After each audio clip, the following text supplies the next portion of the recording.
Alô, amigos, irmãos em Cristo, estou aqui mais uma vez transmitindo para vocês essa mensagem.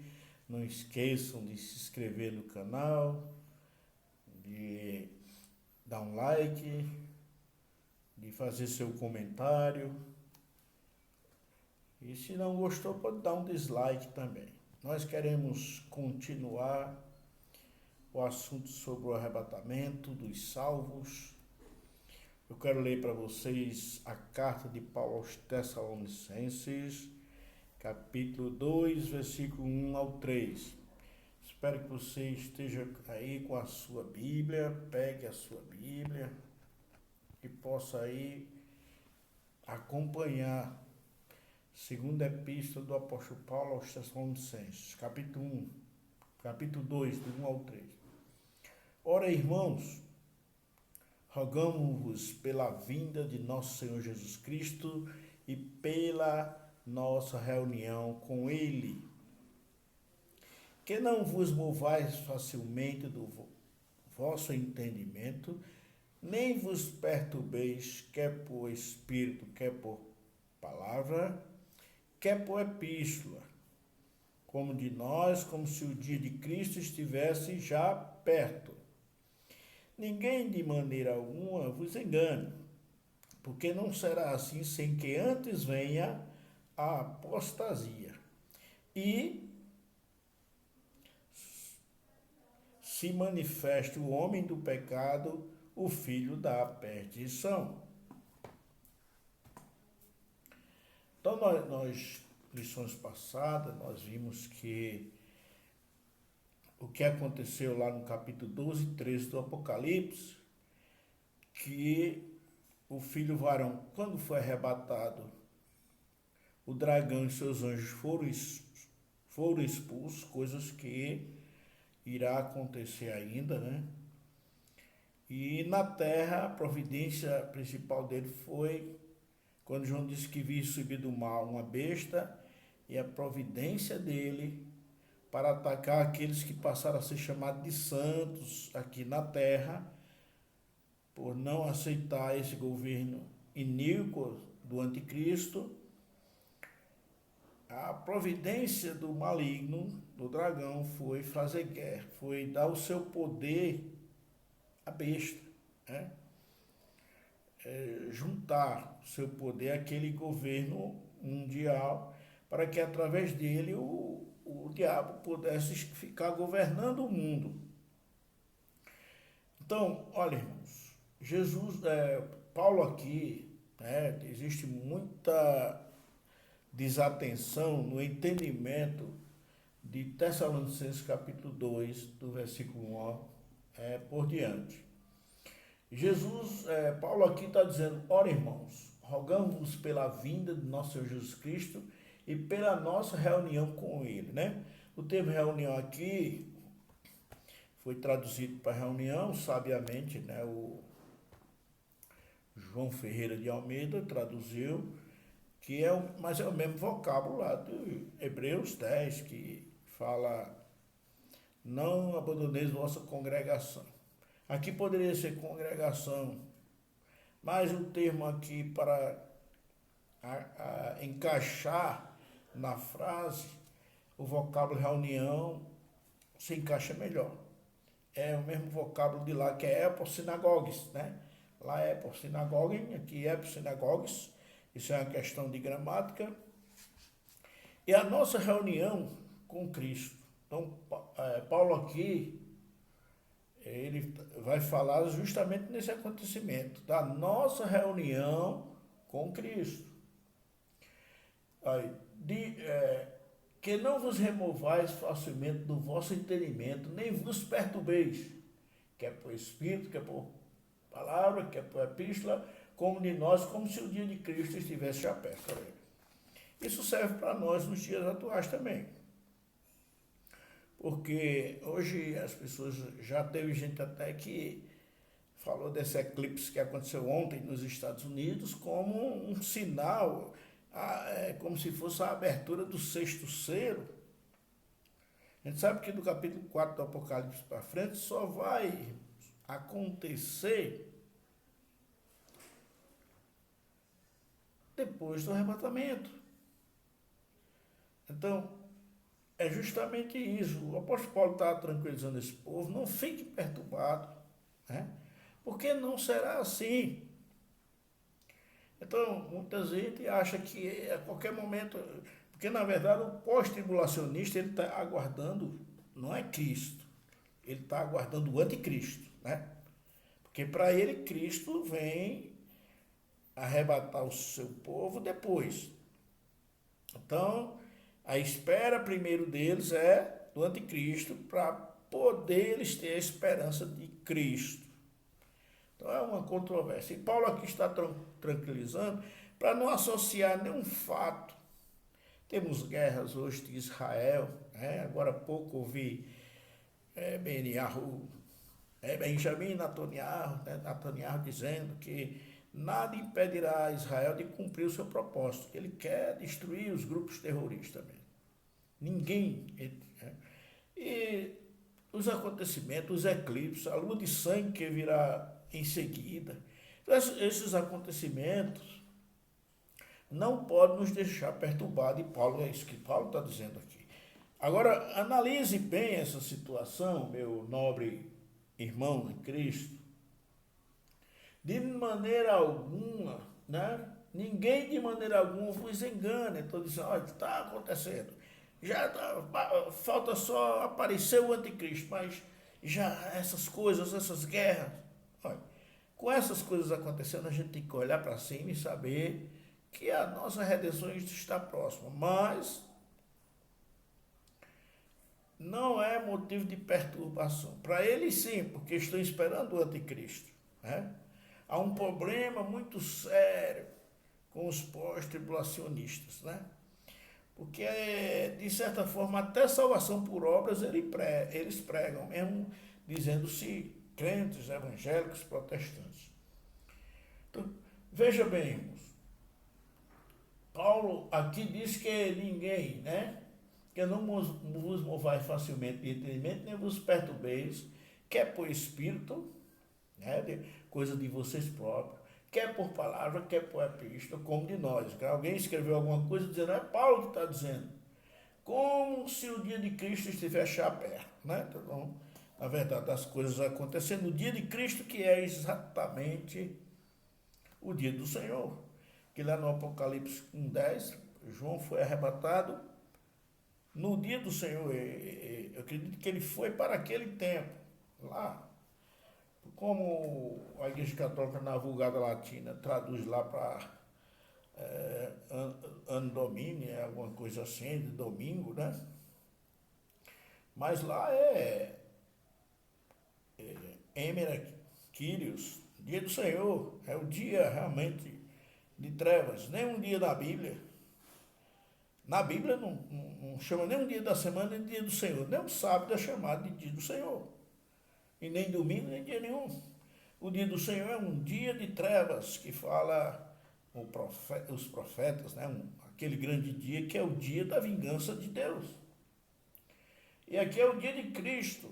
E não se perturbem, porque aí ele dá o sinal, primeiro vem alguma coisa. Aí diz assim, ninguém de maneira alguma vos engane, porque não será assim, sem que antes venha a apostasia e se manifeste o homem do pecado e o filho da perdição. Olha, são duas coisas aqui. Tem a apostasia e tem o que é o i, separando. E se manifestam duas coisas aqui. Não é Paulo aqui dizendo que duas coisas virão ao mesmo tempo. Então, a gente sabe que os adventistas, né, pegam esse trecho para dizer que primeiro veio o Papa, mas veja bem, foi o Papa para eles, né, que é esse homem do pecado, que já surgiu há cerca de 1.600 anos atrás, 1.300, 1.600 por aí. Então, não se trata do Papa, né? E aí, o tempo de esperar Cristo ficou mais longo do que o tempo de esperar esse iníquo, que aqui fala. Porque o iníquo veio né, quando surgiu o sumo pontífice de Roma, e Cristo ainda não veio. Mas não se trata disso. Vamos raciocinar no texto. A questão do termo apostasia, eu só vi um pregador usando o termo correto sobre apostasia. Um americano, certa vez, pregando na igreja batista fundamentalista aqui em Campina Grande, ele usou esse termo apostasia no mesmo sentido que Paulo estava querendo dizer. Você tem que entender que apostasia não é uma palavra demonizada, ou uma palavra maligna, ou uma palavra amaldiçoada. Agora, hoje em dia, quando alguém fala assim, apostasia é uma coisa ruim. Hoje, século XXI, quando alguém diz, alguém apostatou, pronto, é uma coisa ruim. Aconteceu uma apostasia, ei, que coisa ruim. Olha, não fizeram isso com a palavra naufrágio, né? A palavra naufrágio. Você pega 2 Coríntios capítulo 2, capítulo 11, né? Versículo 25, Paulo diz que sofreu 3 vezes, Paulo sofreu naufrágio. Já pensou? Se a palavra naufrágio tivesse sido demonizada, talvez não foi, porque Paulo aqui disse que sofreu naufrágio, né? Senão essa palavra teria sido demonizada também como uma coisa ruim. Então vamos aqui, para entender a questão da apostasia, que é o texto, a palavra mais distorcida que existe entre esses intérpretes de escatologia. Veja no capítulo 11 de Coríntios, é o versículo 25, né? O que eu citei aqui, 11, 25 de Coríntios, que Paulo apóstolo fala o seguinte: 3 vezes foi açoitado com varas, 3 vezes foi apedrejado, 3 vezes sofri naufrágio. Naufrágio a gente sabe que é um acidente ou incidente com embarcação. Isso é o que acontece.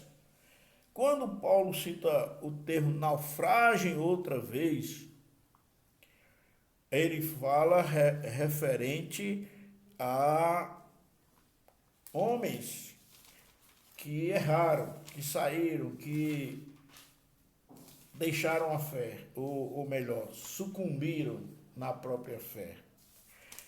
Digamos assim, 1 Timóteo capítulo 1 e o versículo 19, veja bem o termo naufrágio aqui.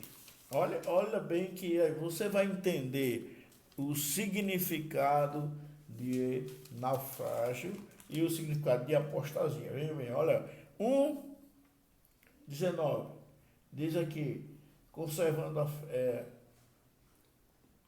quando Paulo diz, né, que conservando a fé e a boa consciência, o qual alguns rejeitando fizeram naufrágio na fé.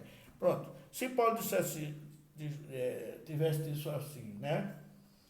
Alguns rejeitando fizeram naufrágio, alguém ia achar que esses homens aqui, né? Himeneu e Alexandre, sofreram um acidente numa embarcação, mas não se trata disso. Apenas ele explicou porque a palavra aqui está no sentido conotativo, né? Conotativo. Lá não, Paulo sofreu 3 vezes naufrágio. Quer dizer, Paulo sofreu acidentes em embarcação, ou incidente pelo menos, né? Ninguém se machucou nem morreu.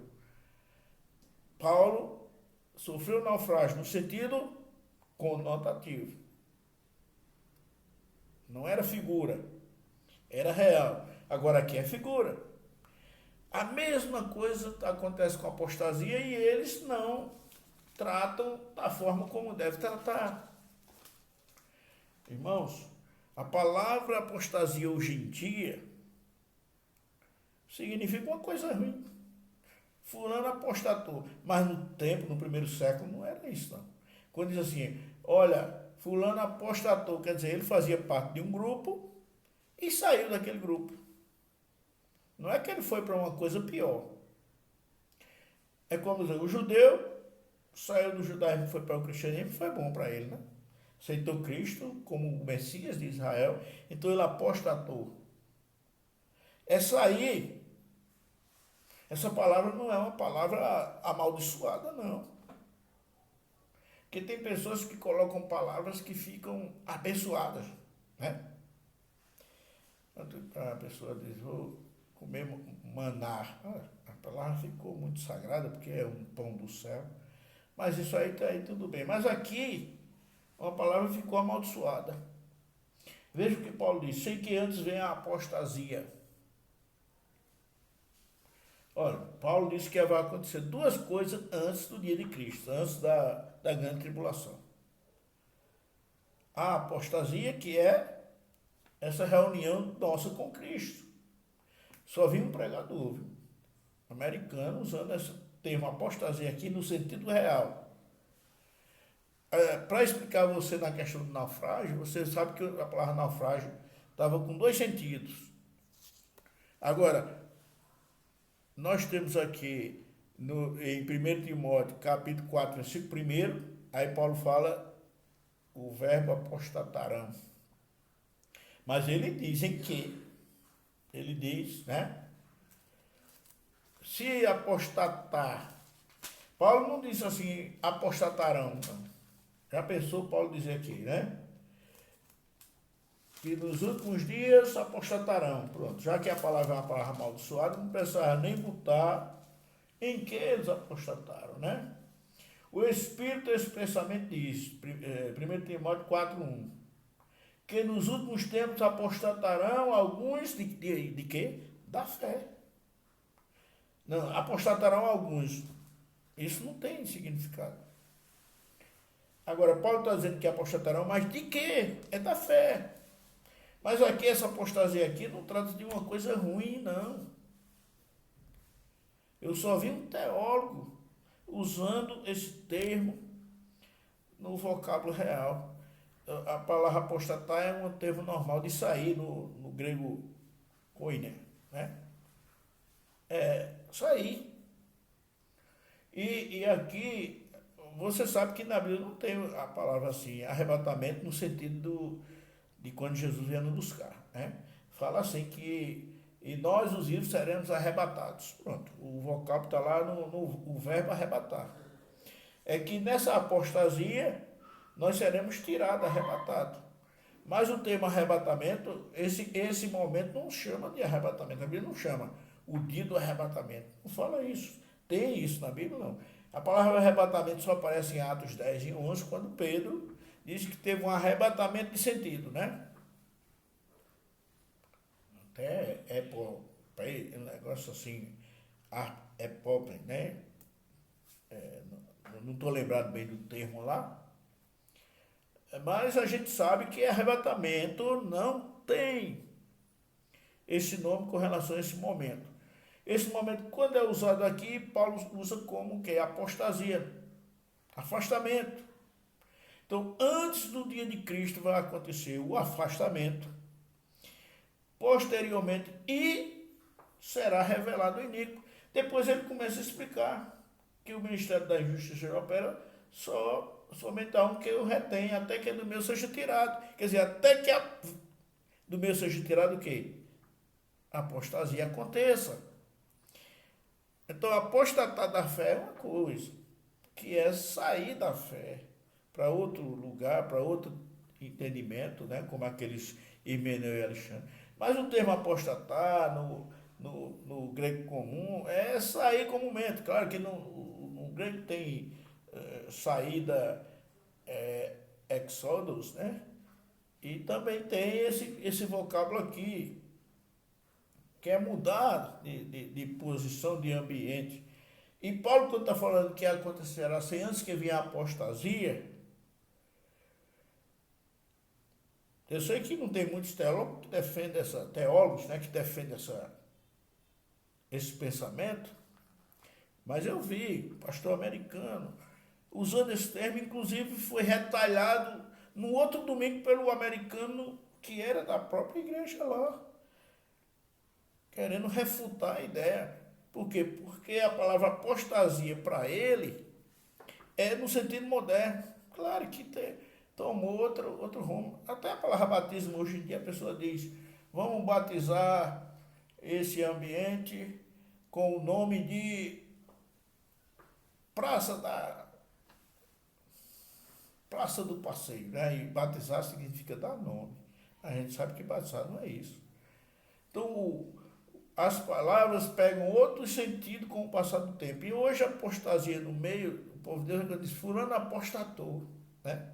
Aí tudo bem, a gente entende a que se refere. Mas Paulo, quando disse que algumas pessoas vão apostatar, Paulo disse que nos últimos tempos apostatarão alguns da fé, né? Capítulo 4, versículo 1 de 1 Timóteo, apostatarão da fé, tem a explicação de onde eles apostataram, de onde saíram. Mas essa apostasia aqui não é, essa palavra aqui não é apostasia no sentido hoje do século XX e do século XXI, não. Apostasia aqui é no sentido real da palavra, que é ser tirado. Então, antes do dia de Cristo vai acontecer duas coisas, que é exatamente a apostasia, seremos tirados, né? E será revelado o iníquo. Aí mostra que ele não foi revelado ainda, porque tem um que o retém.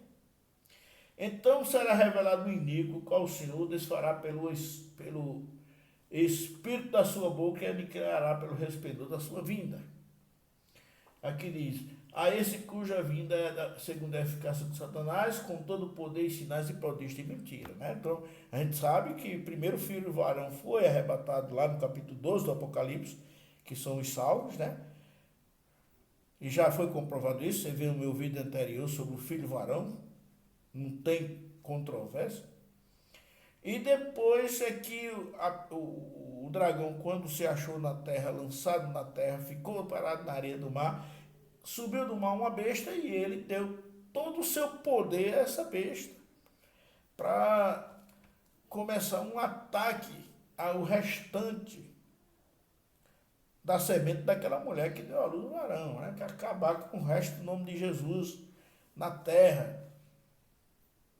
Mas os salvos da atual aliança, das igrejas de Deus, né? De igrejas batistas ou de igrejas ou algumas semeaduras de igrejas que não são batistas, né? De alguns, né? Que são salvos em meio protestantes e milagrosamente no meu pentecostal, que é mais difícil, né? Grupos que pregam perda de salvação, tem pessoas que tenham certeza da mesma. Então, aqui mostra que ele está sendo detido, né? Até que do meu seja tirado. Aí ele será revelado, certo? Então, esse texto do Tessalonicense, esse termo apostasia aqui, não é nesse sentido pejorativo da atualidade, né? Que é um sentido mal. Quando ele fulano apostatou. Na época, o pessoal que falava o grego sabia que não, fulano era daqui, mas saiu. Não foi uma pessoa agora que está condenada, não. A apostasia aqui é referente ao sentido de ser tirado, porque a palavra arrebatamento não tem, né? Apenas diz que no momento dessa apostasia, Paulo disse o quê? Porque Paulo já tinha falado aos Tessalonicenses, né? Que o meu Senhor descerá do céu com alarido com voz de arcanjo, os mortos se assustarão com ele, depois nós, os vivos, seremos, juntamente com eles, seremos arrebatados. Então, Paulo, quando falou na apostasia, os Tessalonicenses sabiam que ele estava falando nessa retirada desse povo. E será revelado o iníquo após isso. Esse texto aqui é muito claro. Por isso que, por causa da modernidade das palavras usadas na atualidade, é que se cria uma heresia, uma extorsão referente aos termos bíblicos. Eu espero que você esteja entendendo, né? Ainda, irmãos, temos todas as provas, né? No Apocalipse 3:10, há a promessa da igreja Filadélfia, né? Não fala em arrebatamento ali, mas fala em que eu, como guardaste, né? Apocalipse 3:10, como guardaste a palavra da minha paciência, da minha perseverança, né? Também eu te guardarei da hora da tentação. É exatamente o que as virgens prudentes estavam, com suas lâmpadas acesas, esperando na perseverança. Aqueles que estão sem se importar com o que a Bíblia diz, é aquelas virgens loucas, né? E a salvação, como é individual, a gente não pode ajudar essas pessoas de alguma forma, a não ser pela palavra. Mas as virgens disse, não, eu não posso dar meu azeite para vocês e faltar para mim, né? Então, a gente sabe que a salvação é individual. E Apocalipse 3:10, como guardaste a palavra da minha paciência, também eu te guardarei. Da hora, né? Na hora. Da hora da tentação que há de vir sobre todo mundo para tentar os que habitam na terra. Mas o que ele diz no versículo 9? Eis que venham sem demora, guarda o que tens para que ninguém tome a tua coroa. Eis que venham, tac, né? Uma palavra grega que refere a um negócio muito rápido, né? Que é não abrir e fechar de olhos, como Paulo diz, sem demora. Não abrir e fechar de olhos, não seremos transformados. É coisa rápida. Aí nós temos o entendimento de que essa promessa de Apocalipse 3:10 é a promessa que Filadélfia representa o grupo de igrejas, que é também representado pelas virgens prudentes, que está aguardando o noivo, né? Para que nós possamos participar das bodas do Cordeiro. Outra parte muito forte, irmãos, é Apocalipse 5, de 8 a 10, no termo original, né? Nós temos Bíblias aí que a expressão lá está escrito na terceira pessoa, mas no original é na primeira pessoa, certo? Então, o versículo 8 diz, e cantava um novo canto, que aqui fala dos 24 anciãos, dos 4 animais, né? Que esses 4 animais, ele representa grupos que são crentes, né? Arrebatados naquele momento, porque ali na hora da abertura dos selos já tem acontecido o arrebatamento. Quando eu falo o capítulo 12 do Apocalipse sobre o arrebatamento lá, é porque a visão de João começa de novo do capítulo 12 ao 19, mas aqui do 4 ao 11 é uma visão do céu. E aqui fala desses 4 animais, né? E o versículo 8 diz, havendo tomado o livro, os 4 animais e os 24 anciãos prostraram-se diante do Cordeiro, tendo todos eles harpas e salvas de ouro, cheias do incenso, que são as orações dos santos. E cantavam um novo cântico, dizendo, digno és de tomar o livro, de abrir os seus selos, porque foste morto e com o teu sangue nos compraste. Olha, veja que está na primeira pessoa do plural, né? Nos comprastes para Deus de todas as tribos, de toda a tribo, e língua, e povo, e nação. Então, é um povo total. Já é um povo que está no céu, que foi arrebatado de todas as tribos, língua e nação. E eles dizem assim, nos comprastes.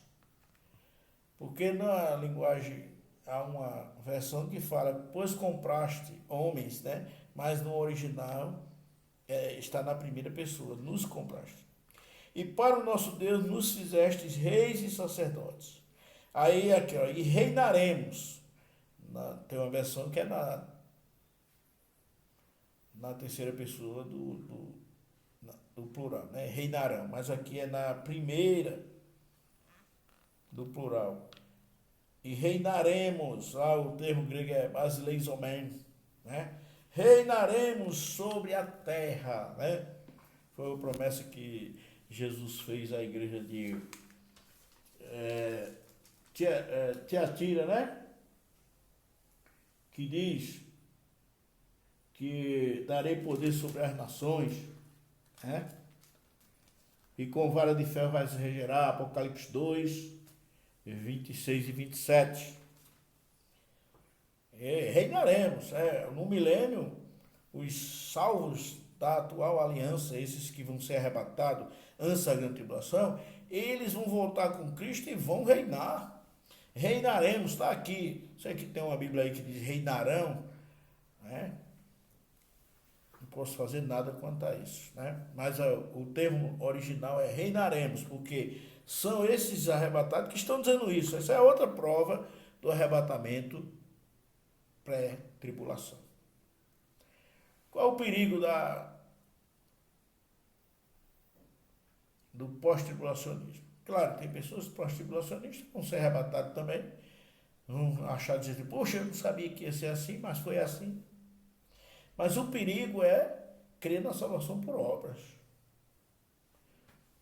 Você lá no capítulo 25 de Mateus, Jesus fala do julgamento das nações, que é o julgamento dos vivos. Ele diz que o Filho do Homem se assentará no seu trono e todas as nações se prostrarão perante eles, e eles apartarão os cordeiros dos lobos. Então, o Senhor pregador, pastor Hernan Dias, né, disse que ali as pessoas serão julgadas e condenadas por omissão. Já pensou você ser condenado porque não deu feijão, arroz, nem de vestir alguém? Então, esse é o perigo do pós-tribulacionista, porque ele prega a salvação por obra. Dizer que pessoas vão ser condenadas por omissão, ele diz isso. Está aqui, esse julgamento aqui é o das nações. O julgamento lá do Apocalipse, as pessoas vão ser condenadas por quê? 21:8. Quanto aos tímidos, aos incrédulos, aos feiticeiros, aos homicidas, aos adúlteros, aos idólatras. Quer dizer, então, aqui no capítulo de Mateus não entra nada disso de idolatria, né? Essas pessoas aqui não foi as que ressuscitaram. Foram pessoas que na vida de Cristo foram reunidas perante Ele. Aqui diz, né, no capítulo 25, que Ele reunirá pessoas e colocará os modos, né? Então, 25:31 de Mateus. E quando o Filho do Homem vier em sua glória, e todos os santos anjos com ele se assentará no trono da sua glória, e todas as nações serão reunidas diante dele, e apartará uns dos outros, como o pastor aparta os bodes das ovelhas. Isso aqui são o julgamento das nações. Jesus vai julgar os vivos e os mortos. As nações aqui são pessoas vivas, que a Bíblia mostra que no toque na derramamento da taça, né, da cesta, eu vi sair da boca da besta, da boca do falso profeta e da boca do dragão, 3 espíritos semelhantes a rãs, que saem no mundo inteiro a fazer sinais para reunir o povo para a grande batalha, né? Para a grande batalha do Deus Todo-Poderoso. E vão se reunir num lugar chamado Armagedon. E é quando Cristo vier, vai destruir, né, aquele povo. Mas antes haverá aí depois é que haverá o julgamento das nações, que quem vai morrer imediato é o exército da besta, que está preparado para atacar. Você vê que o arrebatamento tem acontecido, Satanás sabe tanto que é 7 anos depois, que ele vai reunir as nações para esperar Cristo e tentar impedir o seu domínio. Quer dizer, o segredo está no arrebatamento. Jesus diz que ninguém sabe, mas unicamente o Pai. Nem os anjos, nem o Filho, mas unicamente o Pai. Então, o que está mostrando ali? Que quando Satanás sai reunindo as nações para atacar o Cristo na sua vinda, é porque ele sabe, ele tem entendimento que 7 anos depois do arrebatamento vai acontecer a posse, né, de Cristo, e ele vai tentar reunir as nações para impedir isso, certo? Então o perigo do pós-tribulacionista é isso, é pregar salvação por obra, né? E direi que estou à minha esquerda, apartado de mim, maldito, para o fogo eterno preparado para o diabo e seus anjos, porque tive fome e não me deste comer, tive sede e não me deste beber, estive nu e não me vestistes. A gente sabe que na grande tribulação vai haver muita gente sendo perseguida pela besta, sem poder comprar e vender, precisando de recursos, e aquelas pessoas que ajudarem, né, eles serão favorecidos aqui nesse momento. E Jesus vai separar os para a direita e aqueles que não ajudaram para a esquerda. Que Deus possa abençoar você neste estudo e entenda bem o que Paulo mostrou lá em Tessalonicenses, né? Que antes do dia de Cristo, que é o dia de Cristo, o dia do Senhor não é um dia específico, mas um período, né? Que será de trevas, né? Claro, o profeta Amós, né? Que diz assim, ai daqueles que desejam o dia do Senhor, porque esse dia não será de luz, mas de trevas. Tem gente que fica aí desejando que aconteça tudo isso e não tem o sangue de Jesus no seu coração, não é um sal, e para ele será prejuízo e não bênção, né? Então Deus abençoe e comente, dê um like, se inscreva. Estamos à sua disposição.